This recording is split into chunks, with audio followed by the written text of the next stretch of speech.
Weekend सवालों का अंत। आपके सवाल सर श्री के जवाब।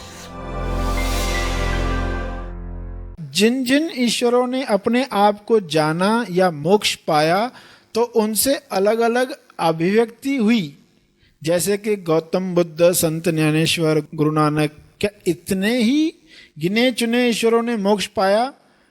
क्या ऐसा भी और हुए होंगे जिन्हें दुनिया ने नहीं पहचाना या उन्होंने ही नहीं जाना कि यह मोक्ष है? कि थोड़े से नाम ही सुनते ना हम। सवाल किस लिए आया कि हमने थोड़े से नाम सुने हैं कि इन बॉडीज में रियलाइजेशन हुई, आत्म साक्षात्कार हुआ।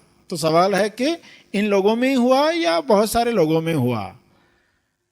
हुआ तो लाखों लाखों लोगों में, मगर हम तक कितने नाम आए और हम कितने एफर्ट्स लेते हैं नाम जानने में? हम अपने आप से पूछे कि बुद्ध के साथ और कौन कौन लोग थे, तो ये भी पता नहीं हमें। उस वक्त लगातार काम करने वाले कौन लोग थे, तो हमें नहीं पता। महावीर के साथ कौन लोग थे, हमें नामों की कभी फिक्र भी नहीं रही है। कभी हमने कष्ट भी नहीं किया, चलो थोड़े जानेंगे, जरा पुस्तक निकाल के पढ़ेंगे। तो ना इंसान ने कष्ट किया है जानने का, और ना ही इंसान जानता है कि आत्म साक्षात्कार होता क्या है और अलग अलग अभिव्यक्तियां होती कैसे है। अब रमन महर्षि का आपने नाम सुना हो, एक रियलाइज सोल, मगर उनके शिष्य अन्नमलाई स्वामी, वो रियलाइज हुए, ये नाम किसी को पता ही नहीं। किसी को कहोगे तो 1% भी लोग नहीं मिलेंगे जो आपको कहेंगे हम जानते हैं। बोलेंगे ये कौन सा नाम कहा आपने, हमने तो कभी सुना ही नहीं। अन्नमलाई स्वामी ये कौन था, पता ही नहीं है। तो कितने सारे शिष्य जो उनके रियलाइज हुए, उनके नाम आप सुनोगे तो आप कहोगे तो हमें पता ही नहीं, क्योंकि वो पॉपुलर ही नहीं हुए। और पॉपुलर हुए भी तो इतने नहीं हुए कि आप तक उनका नाम पहुंचे, और हम कभी कष्ट करते नहीं है जानने का। मीरा को आप जानते हैं, अगर कोई पूछे मीरा के गुरु का नाम क्या था, तो बहुत कम लोग बता पाएंगे। रविदास उनके गुरु थे, तो रियलाइज थे, मगर उनका नाम नहीं है। मीरा ज्यादा पॉपुलर हो गई, तो कहीं पर देखोगे गुरु ज्यादा पॉपुलर हुआ, कहीं पर देखोगे शिष्य ज्यादा पॉपुलर हुआ, कहीं पर देखोगे दोनों ज्यादा पॉपुलर हो गए। विवेकानंद भी है, रामकृष्ण परमहंस भी है। तो कबीर के गुरु आप नहीं जानते, रामानंद महाराज थे तो वो नहीं जानते आप, मगर कबीर का नाम ज्यादा प्रसिद्ध है। उनके दोहे प्रसिद्ध हुए कि वो दोहों के रूप में टीचिंग्स आई, तो लोग दोहा एक आधा सुनने को तैयार भी हो गए। थोड़े संगीत में आ गए ना, तो थोड़ा हम सुनने को तैयार भी होते। जिन्होंने सीधी सीधी टीचिंग्स दी तो वो पॉपुलर भी नहीं होती। और कई सारे बॉडीज में अभिव्यक्ति जो हुई है मौन की हुई, तो जिन बॉडी से मौन की अभिव्यक्ति हुई तो उनको भी तो लोग नहीं जानते। कई लोग इसलिए पॉपुलर हो पाया कि कुछ लोग उनसे मिलकर उन्होंने पुस्तकें लिखी गई।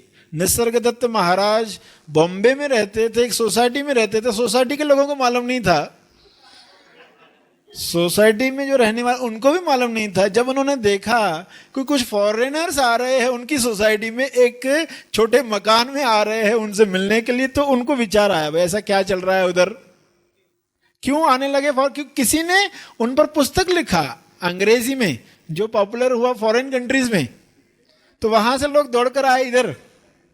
वो जिंदगी भर उस सोसाइटी में रहते रहे, पान की दुकान चलाते थे, तो ये लोग पॉपुलर हुए नहीं। आपने नाम सुना तो आप बोलेंगे अरे ये नाम तो हमने सुना ही नहीं।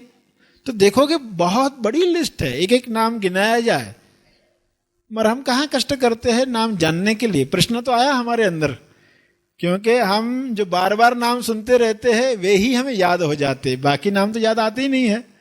बड़े बड़े जो पंथ हो चुके, सिख धर्म के तो गुरु नानक याद आता ही है, कबीर पंथ के तो कबीर याद आता है, मुस्लिम पंथ के है तो मोहम्मद याद आते हैं, हिंदू के है तो राम कृष्ण याद आते हैं, बड़े बड़े जो है वही याद आते हैं। मगर ऐसे करोड़ों लोग रह चुके जो चुपचाप अपने मौन में आनंद की अभिव्यक्ति करते रहे, उनके पड़ोस के लोग भी नहीं जानते थे। तो ऐसी घटना, ऐसे एग्जाम्पल्स आपको बताए जो सामने इसलिए आए क्योंकि किसी ने उन पर पुस्तक लिखा, और पुस्तक पॉपुलर हुई तो लोगों ने जाना, वरना तो लोग जानते भी नहीं। तो ऐसी पुस्तकें सभी पर तो नहीं बनी, सभी के पास कोई ऐसा ट्रुथ सीकर नहीं पहुंचा, सभी के पास कोई ऐसा प्यासा नहीं पहुंचा। लोग तो बहुत पहुंचे मगर सभी को लिखने की हैबिट नहीं है। शिष्य तो बहुत हुए मगर कहां सभी को लिखने की हैबिट थी। और वो जो रियलाइज बॉडी थी वो अपने मजे में थी, वहां कभी विचार ही नहीं आया कुछ लिखा जाए। तो हर एक की अलग अलग अभिव्यक्ति है। तो जिन बॉडीज से कुछ लिखा गया तो वो सामने आए, कुछ से नहीं लिखा गया। कुछ आंसू ही बहाते रहे, कुछ सिर्फ भजन गाते रहे, तो बस उनके भजन पॉपुलर हो गए तो वो पॉपुलर हुए, कुछ नहीं गाए तो वो नहीं आए सामने।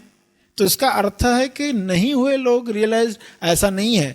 पृथ्वी कभी भी खाली रही नहीं ऐसे लोगों से। पृथ्वी चली इसलिए रही है क्योंकि ऐसे लोग है।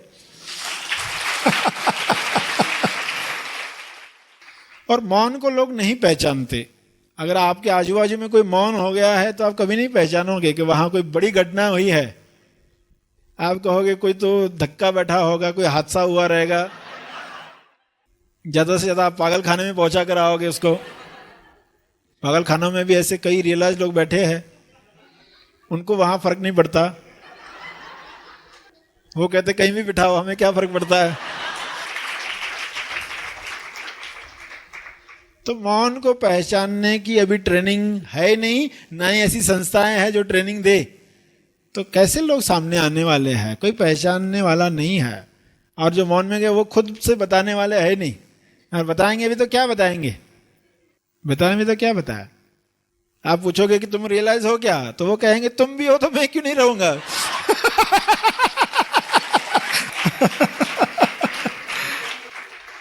सेल्फ ही है और कुछ है ही नहीं, उनको वही दिखाई दे रहा है।